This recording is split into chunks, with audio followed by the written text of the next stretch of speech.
Welcome back to the Word on Fire show. I'm your host, Matthew Petrusik. Today, we bring you the second part of a recent discussion that Bishop Barron had with Dr. Todd Warner on the way Catholic, and indeed all Christians, should approach the crossroads of religion and politics. Enjoy.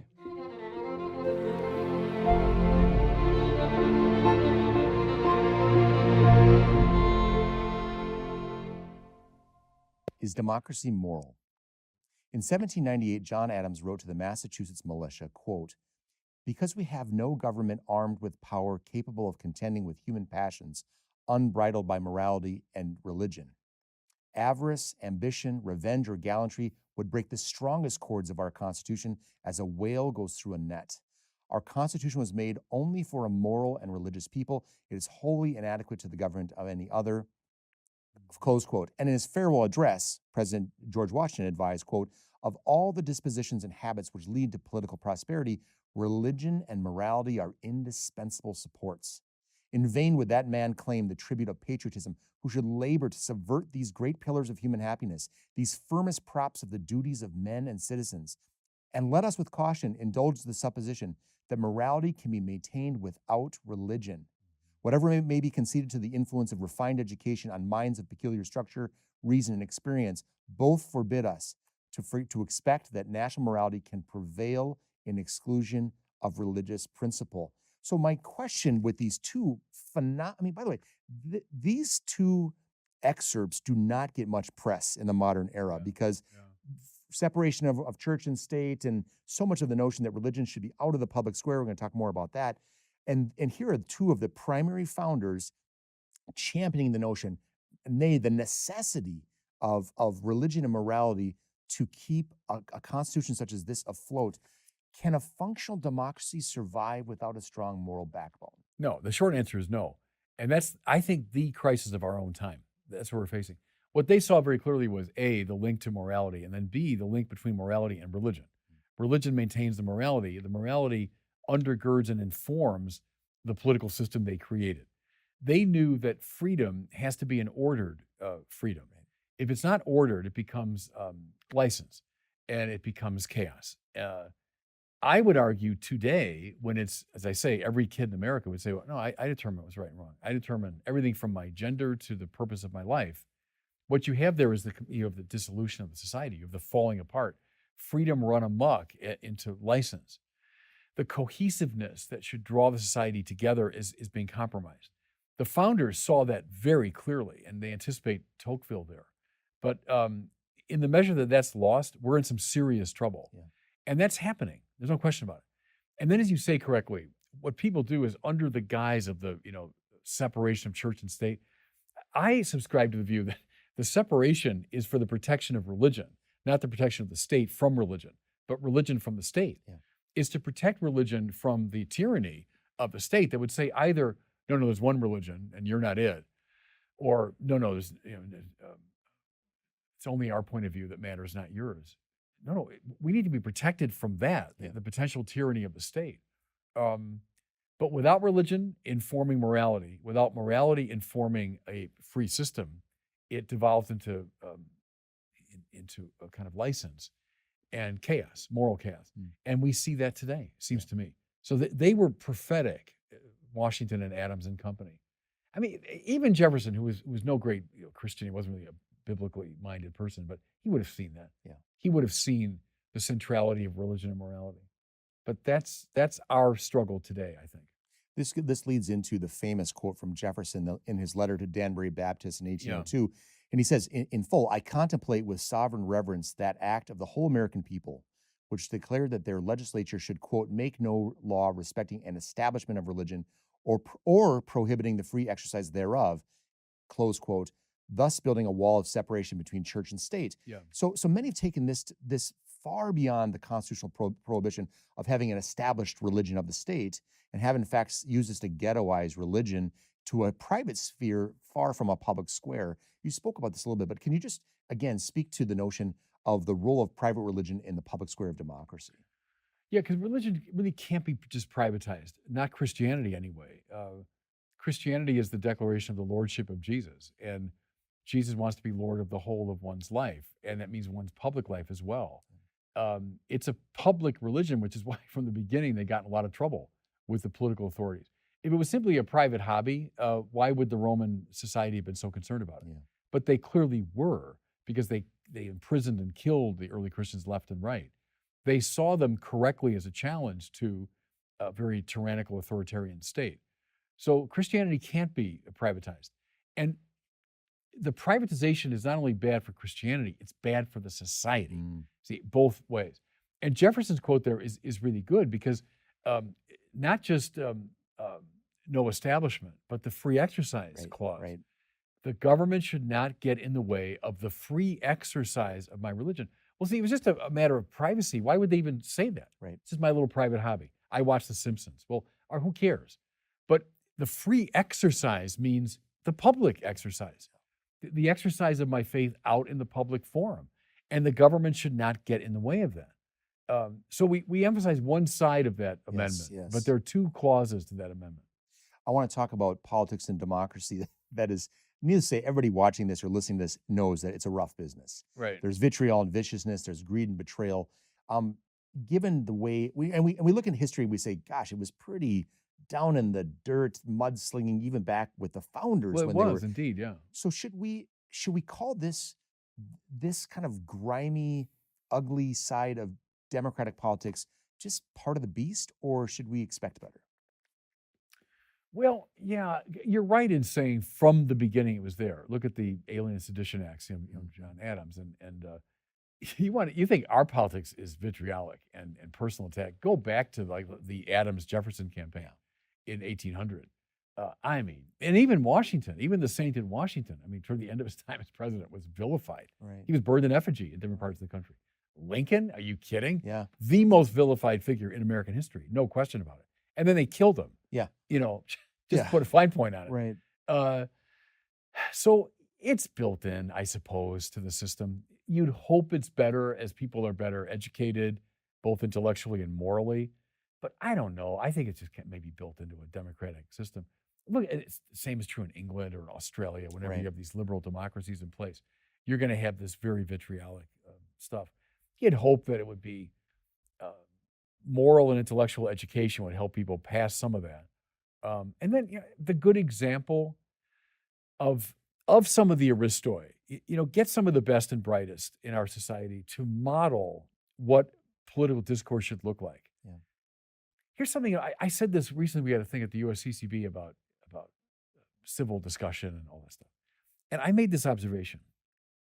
It was on Netflix a few weeks ago. I was about this documentary on William F. Buckley, whom you referenced. Buckley, the most famous political pundit of the 20th century, probably. And this was Buckley's like birthday or anniversary or something. And they had a dais of speakers, right? And he had a couple who were his ideological allies. Mm-hmm. But what struck me was I'm going to date myself with these references, but he had John Kenneth Galbraith, far left economist. He had George McGovern, who ran for president, far left Democrat. Eugene McCarthy also ran for president, far left Democrat. And they joked about their ideological differences. Yes. But what was very clear from this documentary, you saw it in their laughter and their jokes, and they liked each other. Yeah. They were friends. And the friendship was more important and more basic than their ideological differences. And I remember as I watched it, I thought, that's what's missing. Yeah. That's what's missing today. We're so tribalistic in our politics. I can't say something good about that person. That person's wicked. Yeah. That person that's wicked. And so I just have to vilify that person. Take Buckley, or, go back before Buckley, G.K. Chesterton, who toured the country with G.B. Shaw, with whom he was in radical disagreement on the most fundamental issues. And they always say at the end of the day, they go to the pub together and they would drink and they would dance on the table. Friendship meant more to them than the differences. Would that tribe would increase? Yeah. That would help our political discourse a lot. So the line you make me think of with Chesterton is don't let a quarrel get in the way of an argument. Yes. And that quarrel being the fight that gets in the way of a debate. And again, to your points, I think more of us nowadays want to solve problems. It doesn't mean we can't get our hackles raised and get emotional about it, but at the end of the day, that fire has to die off. And we need to still go back to the call to solve the problem. So the debate has to outlive the quarrel, if not, diminish the quarrel significantly. See, go back to the Federalist Papers. These great, ingenious people who were presenting public arguments. They were written to defend the Constitution, right? Because there was a lot of disagreement about the Constitution. Should we adopt it or not? And it was an open question. And so the Federalist Papers are attempt to, no, we should, There's argument back and forth. There are cogent reasons given, objections entertained, conclusions drawn from syllogistic reasoning. In other words, argument was going on, not quarreling. Yeah. It's good. It's an important distinction because argument has a negative overtone today. It shouldn't. An argument's a good thing. Yeah. An argument means I'm going to try to adjudicate a dispute nonviolently and through appeal to reason. Mm-hmm. Let's argue together. The Isaiah quote, "Come, let us reason together." Yes. To learn how to do that again, I would say to public school teachers, teach kids that. Yeah. Maybe at an advanced level, read the Federalist Papers, but even before that, teach them how to have an argument in public. That's a lost art. Yeah. And democracy suffers when that's a lost art. If I could put a plug in, and again, this is not a political plug, but a plug just to watch The Art of Debate is Firing Line. It's all these episodes of William F. Buckley for years. And whichever side of the political spectrum you're on, you're going to see him go against his intellectual opposites. Right. And it's going to be winsome, witty, sometimes fiery. But at the end of the day, we're trying to get more light than heat that comes out of the whole discussion. Do you remember, I'm sure you remember, the last election, and I'm going to try to be completely balanced here, the Biden-Trump debates were shameful. Yeah. They were shameful exercises.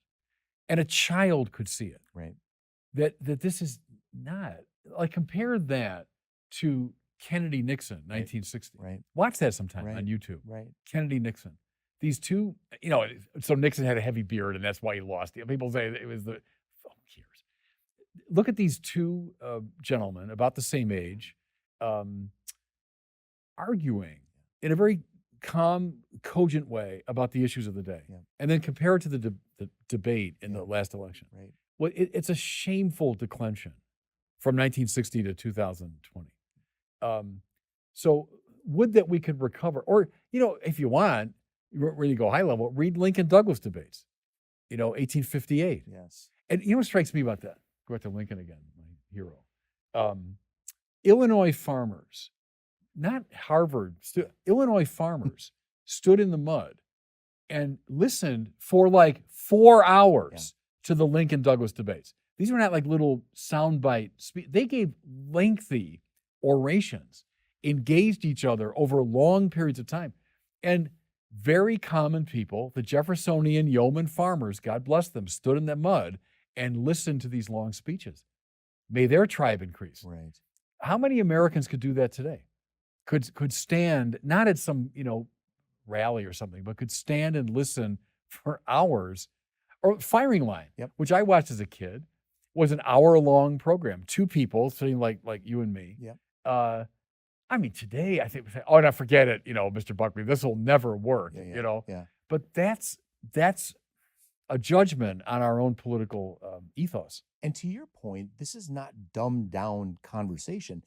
When you read the Lincoln Douglas debate, you think about a yeoman farmer who knows what degree of education they have. They're listening to very complex nuances on popular sovereignty and endowed rights, and wit and jokes and all this kind of stuff, and barbs at each other. But they were long and intricate, and they fired people up, and it tells listeners, to my way of thinking, you're worthy of a better argument. You're worthy of conversation that will lead you to make a better decision about your own life, but also about your representatives that you're going to elect, as opposed to sound bites and whether you like the person's tie or hair or the barb that they threw at the other person. Right. Oh, no. I that's something I feel very strongly about. And go back to our founders. They would have insisted upon that you can't have a functioning democracy without raising the level of civility and intelligence in public conversation. In a letter to a friend, Flannery O'Connor insisted, quote, "You say that one becomes evil when one leaves the herd. I say that depends on what the herd is doing. The herd has been known to be right, in which case the one who leaves it is doing evil. When the herd is wrong, the one who leaves it is not doing evil, but the right thing," close quote. So, Bishop Barron, what is the herd doing in our modern democracy, and what is a Catholic to do about it? Well, I think what they're doing is what I referenced before, is they're succumbing way too much to the self-invention culture. And it's the loss of an objective sense of the moral good, of the beautiful, the true, and the good. And they become subjectivized, relativized. And that's a herd mentality today for sure. The default position of most kids is don't tell me what to do. I decide. It's my freedom is absolute. And if you want the Supreme Court reference, it's Casey versus Planned Parenthood, right? Is it belongs to the very nature of liberty to determine the meaning of one's life. And it's something like the meaning of existence. It's the most extraordinary statement ever made by the U.S. Supreme Court. I mean, extraordinarily stupid. But that's now become the default position of every kid in the country. That's a herd mentality now, the self-invention culture. Escape from that. I think you've got to escape from that. If you're going to have a functioning moral life for yourself and a public life, you got to escape from that. I was reading a recent book on existentialism, and it talked about some perspective from Nietzsche, and you know him better than I do, but the notion that we adopt certain ideological worldviews outside of faith, for instance, because he had said God is dead. So we devolve to these second-rate ideologies, and these second-rate ideologies start to basically fall apart. And the next thing we move to is decadence, and decadence is effectively a fig leaf for nihilism. And I'm just curious if you feel like there's an aspect of our modern society that in the vacancy of God from the public square, much less the interior life, are we finding people, like you said, the cult or culture of self-invention, are people drawn to hard and fast ideological answers that ultimately find themselves unsatisfying? And then do we see them devolve to decadence as a cover for that last final destination, which is nihilism? Is that going too far, or is that a fair assessment? No, I think this has been now demonstrated by a lot of the sociologists. This is the first generation, arguably in the history of the human race, that's coming of age without a keen sense of the transcendent. When I was a young man, there were a lot of studies showing that people were disaffiliating from the practice of religion. But the standard response was, don't worry about it. They're still believers. They still believe in God and eternal life and in the soul and then being morally good. They just don't like, the local parish, or they don't like going to mass. That's not true anymore. The beliefs themselves are now falling away. And that's a recipe for disaster, because when those fall away, the hunger of the human heart is going to be permanently dissatisfied. It's not going to be met. Furthermore, we're going to fall apart from each other, because the beauty of an objective moral order is it brings us together. Even though we're all sinners, we fall short of it. At least we all kind of come together and saying, yeah, that's worth pursuing. So it provides a cohesive glue for the society. When that's lost, we fall apart. Right. Now, why are numbers for depression, anxiety, suicidal ideation spiking? To me, it's a no-brainer. They're spiking because of the loss of a transcendent referent, the loss of a moral framework. That leads to a deep unhappiness. It also leads, per our conversation, to a compromising of democracy. It really does. So I do sense that kind of Nietzschean overtone anyway. If God is dead, well, then I invent value, which is what Nietzsche told us we had to do. And so now it becomes the will to power. So I got my values, and you got your values. Let's see who wins, We're not together subordinate to a transcendent value. It's my personal decision against your personal decision. Let's see who wins. Let's fight it out, It makes me think, I was going to ask you about this earlier, de Tocqueville, who comes from France to America to find out where's the magic in America, and finds it not in, again, the fever swamps of Washington, D.C., horse trading among politicians, but among civil society. Yeah. And as Senator Ben Sass, now president of the University of Florida, would say, it's the Rotary Club. That's where it is. It's the Elk Club. It's the Quilters Club. It's civil society and so on. And culture, as you've just described, civil society and the culture it begets matters. The problem is what happens when civil society and the culture it begets becomes decadent, becomes godless, becomes all about self-invention. And as the culture goes, so goes the democracy. Is that fair to say? Yeah, and I love that theme of the mediating institutions. I felt that's something that's often overlooked in political discussions. You have like the people, and you got various forms of government, But there's all these mediating institutions that you just mentioned. And of course, religion being one of them, the Absolutely. church being a key element within the society. When those institutions fall apart, the danger is totalitarianism, because now the government will move into all those spaces. And, that's one of the dangers of liberalism is, well, we got to figure it out. This is the solution. And we're going to move in now and we're going to manage all these areas of life that used to be managed by, the local community organization, or by the parent teachers society, and by the school board, and by the churches. May those institutions flourish, and may some of the best and brightest go not into government so much, but into those institutions. Directing their moral, intellectual energy to their own community. That's something Patrick Deneen has pointed out. I think is very important. Not every kid that studies politics and economics should go to Washington. Mm-hmm. Go home to your Yes. hometown, and use your great intelligence and moral virtue to be the Aristotelian good person that kind of sets the tone for your community. That to me is a good instinct. It's interesting you say that. I was having a conversation with a patient the other day, and talking about the nationalization, the way that national issues have become rendered local. All these national issues Yeah. are turned into local conversations. And if you actually think about how you operate day in and day out, how much does that national debate really have an impact on your local life? Right. It gets back to the notion of subsidiarity, Yeah. and sort of I think it was Mother Teresa who had said, if you want to, if you want to bring about world peace, go home and love your family. Yes. It seems to what you're saying is the actionable, perhaps the greatest impact we can have on a culture that begets a healthy democracy is to do well where we are. It doesn't mean you can't aspire Yes. to great things, but at least, it's sort of like what some have said, make your bed, but do well where you are with the family, with your colleagues, with your parishes, with your local civic institutions. And in so doing, you are fermenting, you're adding ferment to a culture of not only functionality, but fullness, if you will. Yeah, quite right. And we haven't talked that much about Catholic social teaching, and I think this is a good point maybe to bring it in. Sure. One of the instincts I think that's underplayed when we talk about Catholic social teaching, but is very important, is its resistance to hyper concentrations of wealth and power. So Catholic social teaching has always had an instinct that if too much wealth is in one place in a society, that's not helpful. Think now of Chesterton, who expressed that as distributism. Yeah. Now, it's not to say the state should be the agent of that distribution. But as you're suggesting, individual communities and the flourishing of mediating institutions is a way of spreading power and wealth widely around a society. Think now of Tolkien. This idea is very strongly expressed in The Lord of the Rings. It's the evil powers are the totalitarian ones, the ones that are mighty and they want to conquer everybody, and Sauron with the eye that sees everything. Yeah. That's his imagistic, expression of this problem. Where what does he favor? He favors the hobbit hole. Yeah. Cozy little hobbit hole, little cozy community, people making their own goods and growing their own food. And now, is there a certain romanticism there? Probably. Yeah, sure.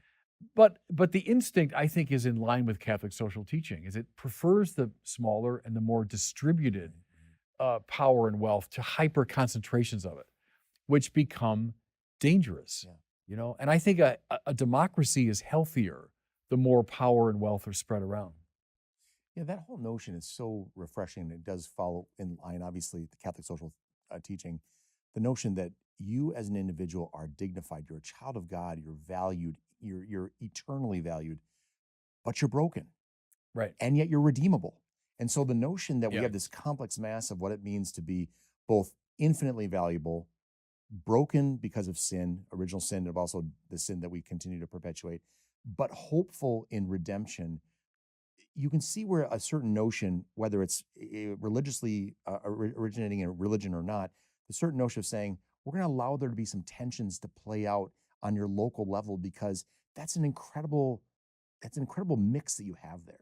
And it can work out in just the right way if we give you certain freedoms, obviously guardrails that are appropriate, but certain freedoms to act out in the way that works out for the best. And given all that, and that's a theological vision, that it's a theological anthropology you're articulating.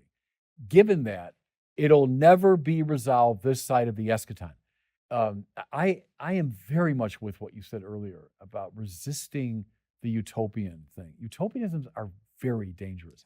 Thomas More saw that, the guy that invented the word utopia, right? And the book, utopianisms are very dangerous. And when utopian people get in power, watch out. I want people with a healthy biblical sensibility that it's Christ's reign that will be forever, no reign that we're going to put together, right? It's Christ who will redeem us. There's no political system that's going to redeem us. Thomas Sowell again, it may be amelioration, maybe we can get things under control, but we're not going to solve our problems. We won't.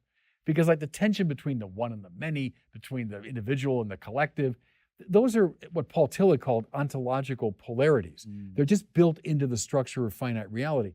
And Tillich said, quite correctly, this side of the eschaton, we will never find the right balance. We will gesture toward it. We'll make progress toward it. We're not going to find it. And so watch out for utopian, left or right. They're very dangerous people. Two final questions, because I know we're running low on time, but as they encounter the mudslinging and the blatant dishonesty of the political system that we see, but also the virtues, what would you say to a young, idealistic 18-year-old Catholic who's about to vote? And I'm not asking about who they should vote for. Yeah. I'm asking you, how would you counsel them on faithful voting and not becoming disillusioned by democracy's many imperfections? Yeah. You know, I would inform myself about the church's teaching on a range of political issues and social issues. And as everyone and his brother points out famously, Catholic social teaching is neither left nor right in our system. It doesn't correspond to Democrats or Republicans cleanly. It includes elements of both. Attend to that, attend to it, study it, pray about it, and then you got to make a decision in conscience, you know. But don't get disillusioned by the bad practitioners in the system. Hang on to the ideals that are embedded within the system, and then do your best to contribute to those. I think voting is exceptionally important, and being involved in the political conversation is exceptionally important. Inform yourself. We bishops have published a lot on these matters. The Vatican has as well. Read them. Inform yourself and make a good decision in conscience, you know, and then contribute. Make the system better. Finally, in the midst of the Second World War, we return to Winston Churchill, reflecting on democracy, and here's what Churchill said. He said, "At the bottom of all the tributes paid to democracy is a little man walking into the little booth with a little pencil making a little cross on a little bit of paper. No amount of rhetoric or voluminous discussion can possibly diminish the overwhelming importance of that point." So, Bishop Barron, is Churchill right? Is democracy still the best of all the political alternatives? Yeah, I put it that way. When people ask me about it, I usually quote the Churchill line. I think that's the best way to do it. It's a terrible form of government.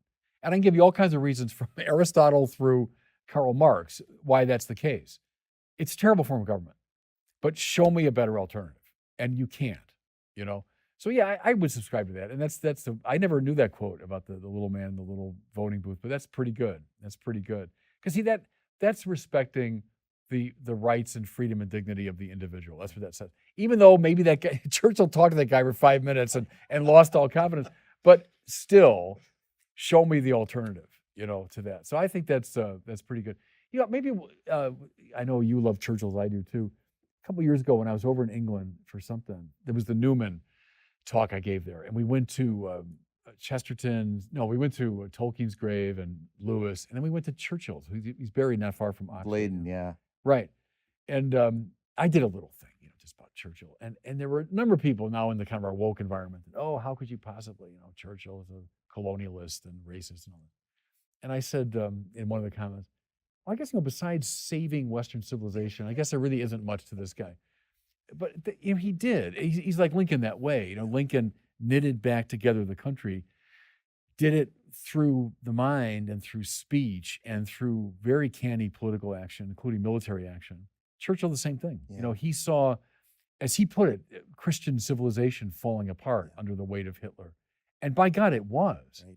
I mean, he came very close to winning. And people, I think, don't understand that.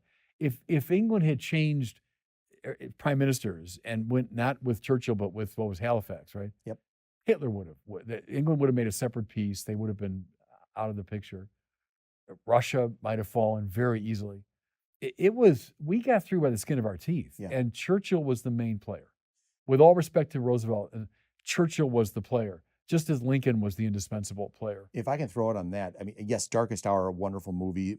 There's some liberties they took with certain Yeah. aspects of the history. But John Lukács has a 5 days in London, May 1940, which is the 5 days which were seminal in terms of Churchill rallying enough support to stand up, with his cabinet, stand up against what Hitler was going to do. The other thing I want to say too, Bishop, and I think this is an important thing, in an age of cancel culture that sees imperfections and say we should wipe that person from the map of our history, of our respect, and so on. I once read something from St. Basil, who was advising some young Christian men about, they were asking a question, can we read Plato? Can we read pagan philosophers? Mhm. And what St. Basil said is, he says, you must be like the bumblebee that alights upon each flower and take only the nectar that is needed and leave the rest behind. Right. Are there any people that have spotless records, myself No, included, out of there? course No. Yeah. And so I just, part of the issue is, can we find a way to care about people for the virtue they bring and understand the blemishes they have and not cast them into, the dustbin, if you will? And I think that's the point that you've made time and time again in the age we live in, and Churchill's no exception to that. Yeah, and it's a discipline born of religion that allows us to do that.